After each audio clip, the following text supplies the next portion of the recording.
Welcome back everybody in this video. आज के इस वीडियो में मैं आपसे बात करने वाला हूँ some new questions MCQs about counselling psychology.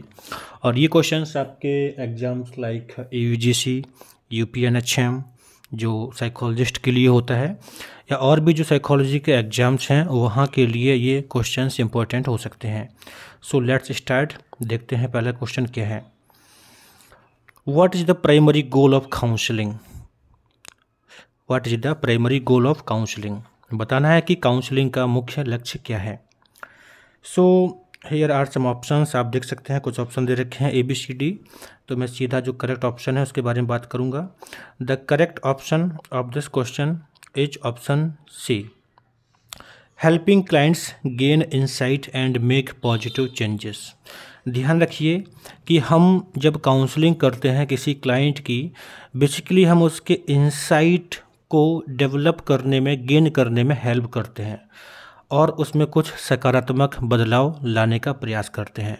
अगर कोई व्यक्ति खुद से अपने इंसाइट को नहीं बदलना चाहता है तो हम किसी भी तरह से कुछ भी नहीं कर सकते हैं। इसलिए कहा भी जाता है कि काउंसलिंग उन्हीं लोगों की होती है जो ये चाहत रखते हैं कि मेरे अंदर कुछ बदलाव आएँ।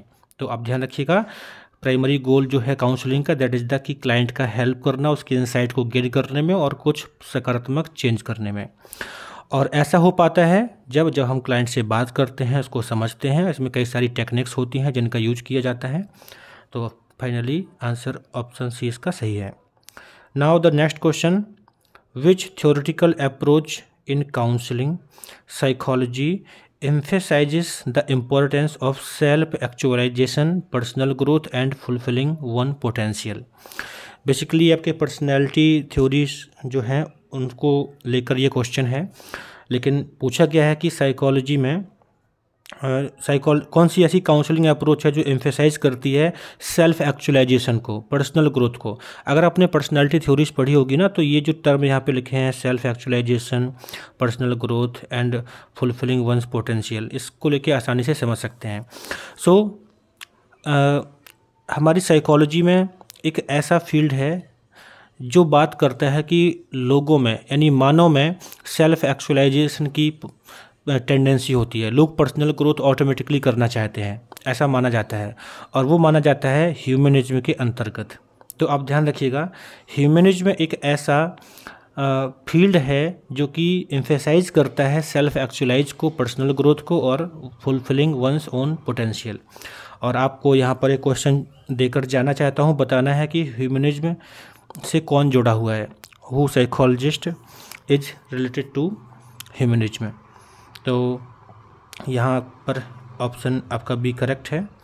इसके बाद अगला क्वेश्चन है, that is which counselling approach is based on the belief that the people are influenced by their interpretations of events rather than the events themselves.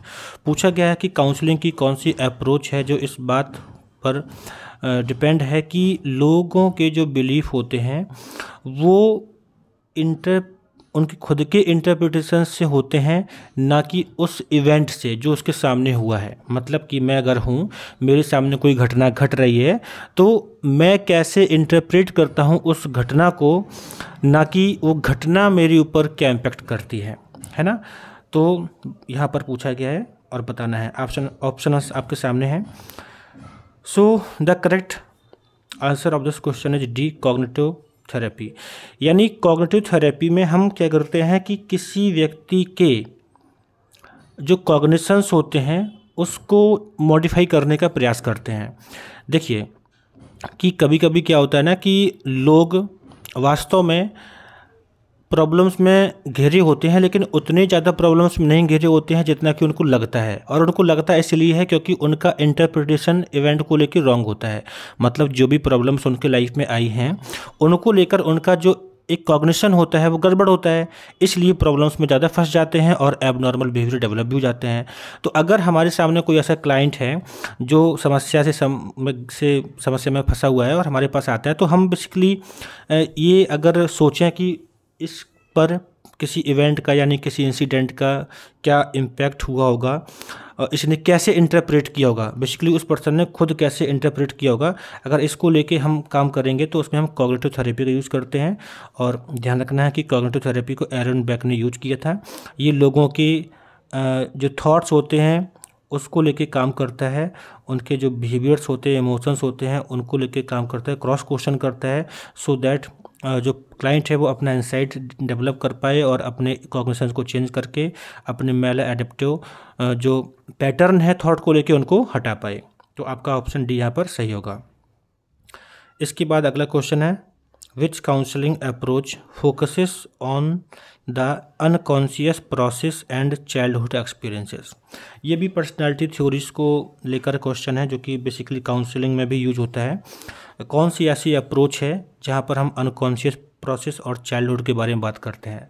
बहुत ही आसान सा क्वेश्चन है, आपने पढ़ा होगा सिगमंड फ्राइड के बारे में। सिगमंड फ्राइड ने अनकॉन्शियस प्रोसेस और चाइल्डहुड एक्सपीरियंस के बारे में बहुत कुछ बताया था कि अगर चाइल्डहुड में बैड एक्सपीरियंस होते हैं तो बाद में इसी होते हैं।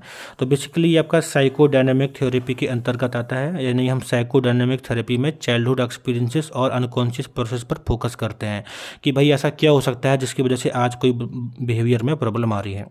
ऑप्शन डी आपका सही है। इसके बाद नेक्स्ट क्वेश्चन है, that is what is the purpose of active listening in counselling. बहुत ही अच्छा क्वेश्चन है और ध्यान रखिए जब भी आप एग्जाम्स में जाते हैं आपके सामने कई बार ऐसा होता है कि बहुत आसान से क्वेश्चन होते हैं, लेकिन हमें जो ऑप्शन दिए रहते हैं कि हम उनमें से कैसे सही ऑप्शन को चूज़ कर पाते हैं, ये आपका एक एक्सपीरियंस होता है और ये एक्सपीरियंस आपको आता है स्टडी करने से और क्वेश्चंस को सॉल्व करने से। सो क्वेश्चन बहुत ही आसान है, purpose of active listening in counselling.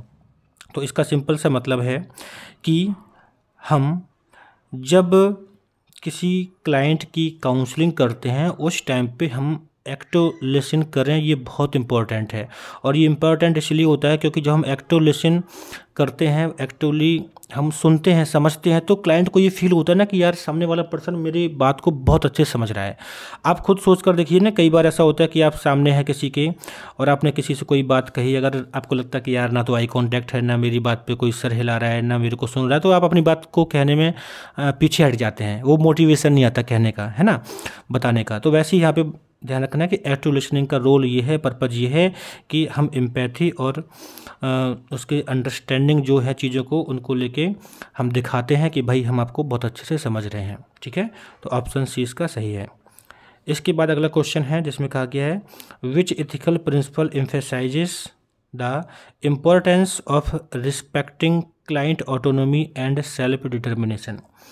कुछ एथिकल प्रिंसिपल्स होते हैं काउंसलिंग के, तो यहाँ पर ये क्वेश्चन उसी से डिजाइन किया गया है। कहा गया है विच एथिकल प्रिंसिपल एम्फेसाइजेस, कौन सा ऐसा एथिकल प्रिंसिपल है जो एम्फेसाइज करता है importance of respecting client autonomy.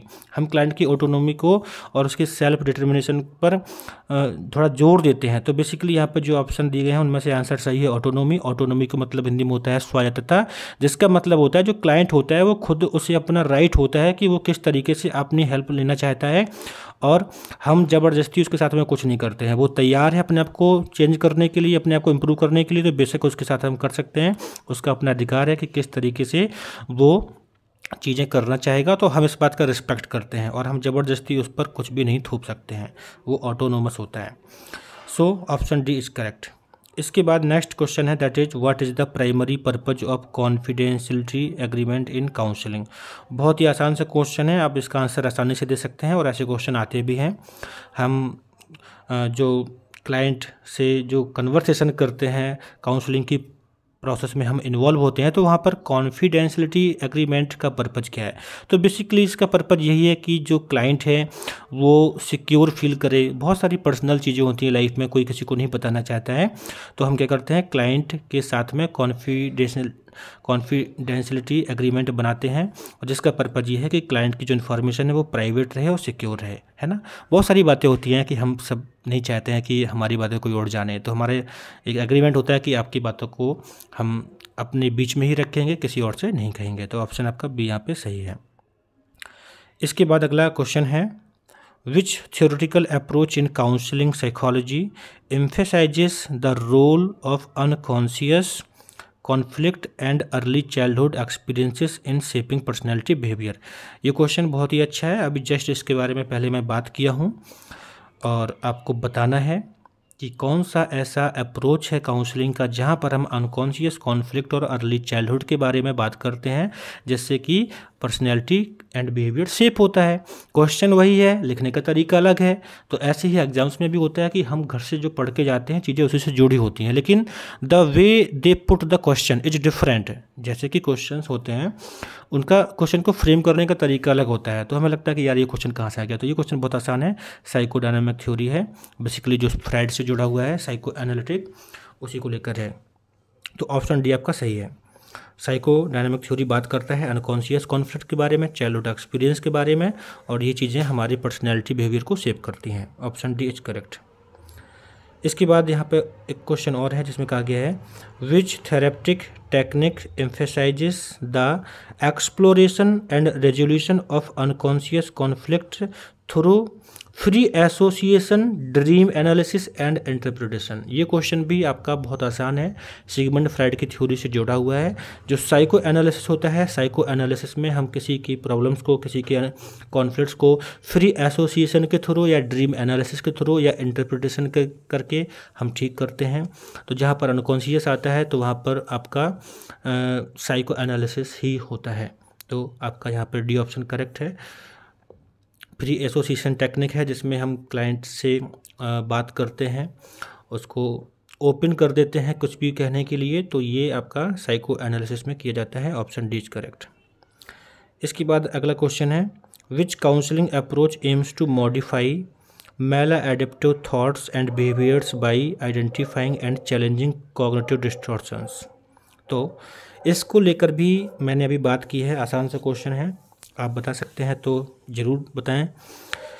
ध्यान रखना है कि काउंसलिंग की ऐसी अप्रोच जिसमें हम मॉडिफाई करते हैं मैला एडेप्टिव थॉट्स को एंड बिहेवियर्स को bye identifying and challenging cognitive distortions, यानी किसी पर्सन में जो कॉग्निटिव डिस्टॉर्शंस हो गए हैं, किसी पर्सन को लगता है कि मैं कहीं भी जाता हूँ और मुझे लोग घूरते हैं, मुझे लोग देखते हैं, उसको लगता है, और जबकि अब वास्तव में ऐसा नहीं है। तो इस तरह के जो मैला एडेप्टिव कॉग्निटिव डिस्टॉर्शंस होते हैं उनको हम चैलेंज करते हैं। जैसे कह सकते हैं किसी पर्सन से, अच्छा वास्तव में आपको लगता है कि सभी लोग आपको देखते हैं, है ना। हम जब चैलेंज करते हैं तो फिर से सोचना शुरू करता है, और कई बार ज़्यादा अच्छे से पूरा काउंसलिंग का प्रोसेस करने से चीज़ें ठीक होने लगती हैं। तो ये आपका कॉग्निटिव बिहेवियरल थेरेपी के थ्रू होता है। तो CBT इसका आंसर सही है। इसके बाद अगला क्वेश्चन है which ethical principle in counselling psychology requires professionals to maintain competence and stay up to date with current research and practices. ये क्वेश्चन बहुत ही अच्छा है, और सेम ऐसे क्वेश्चन आपके UGC एग्जाम में भी पूछ लिए जाते हैं। तो बताना है कि ऐसा कौन सा एथिकल प्रिंसिपल है काउंसलिंग साइकोलॉजी में जिसमें रिक्वायर होती है प्रोफेशनल्स को अपने आप को मेंटेन करने के लिए करंट रिसर्च और प्रैक्टिसेस को। तो सीधी सी बात है, कॉम्पिटेंस इसका आंसर है। एक ऐसा एथिकल प्रिंसिपल है जिसमें प्रोफेशनल्स अपने आप को अपडेट रखने के लिए मेंटेन करते हैं, अपनी नॉलेज को मेंटेन करने के लिए सेमिनार्स में जाते हैं, वर्कशॉप्स में जाते हैं, करंट रिसर्च से जुड़े रहते हैं। Competence is correct answer. तो इस तरह से अगला क्वेश्चन यहाँ पर है which counselling approach emphasises the importance of empathetic understanding, unconditional positive regard and congruence in the therapeutic relationship. बहुत ही अच्छा क्वेश्चन है ये, बताना है कि इसका आंसर क्या है। देखो पूछा गया कि काउंसलिंग की ऐसी अप्रोच जिसमें हम जोर देते हैं एम्पैथेटिक अंडरस्टैंडिंग पर, अनकंडीशनल पॉजिटिव रिगार्ड पर और कॉन्ग्रुएंस पर। तो ये आपका जो आंसर है that is the person centred therapy. हम पर्सन सेंटर्ड थेरेपी में ध्यान देते हैं इस बात का, मतलब बेसिकली जो पर्सन सेंटर्ड थेरेपी होती है उसमें 3 ये की टर्म्स होते हैं, 3 इंपॉर्टेंट ये पॉइंट्स हैं, empathetic understanding, unconditional positive regard and congruence. तो एम्पैथेटिक अंडरस्टैंडिंग का मतलब वही है कि एम्पैथेटिकली हमारी समझ होनी चाहिए, उसके साथ में दिखावा नहीं होना चाहिए। अनकंडीशनल पॉजिटिव रिगार्ड, हमारा जो भी उसके साथ संबंध है वो अनकंडीशनल होना चाहिए। और कॉन्ग्रुएंस का मतलब हमारी और उसकी जो चीज़ें हैं वो एक डायरेक्शन में जानी चाहिए। अगर वो सैड है तो हमें भी शो कराना है कि हम सच में आपकी चीज़ों को समझ पा रहे हैं उसी लेवल से जैसे कि वो चीज़ें कह रहा है। तो कॉन्ग्रुएंसी होनी चाहिए, समानता होनी चाहिए। ये आपका पर्सन सेंटर्ड थेरेपी से लेके क्वेश्चन था, कार्ल रोजर्स के द्वारा जो बताया गया था। तो आप इसको अच्छे से ध्यान रखिएगा और ऐसे ही क्वेश्चन आपसे पूछे जाते हैं, तैयारी बढ़िया बनाइएगा, मेरे साथ जुड़े रहिएगा और भी चीज़ों को सीखने के लिए। और जो क्वेश्चंस मैं पहले भी अपलोड किया हूँ उनको भी देखिए, समझिए, आप निश्चित ही बहुत कुछ समझेंगे। और नए नए क्वेश्चंस को भी समझिए, क्वेश्चंस कैसे फ्रेम किए जाते हैं, ताकि आप एग्जाम में नए क्वेश्चंस का सामना कर पाएँ। So thank you. मेरे साथ जुड़े रहें। वीडियोस को अपने अन्य मित्रों के साथ शेयर भी कर सकते हैं जो भी साइकोलॉजी फील्ड से हैं। और आपसे अब मैं मिलूँगा अगले वीडियो में।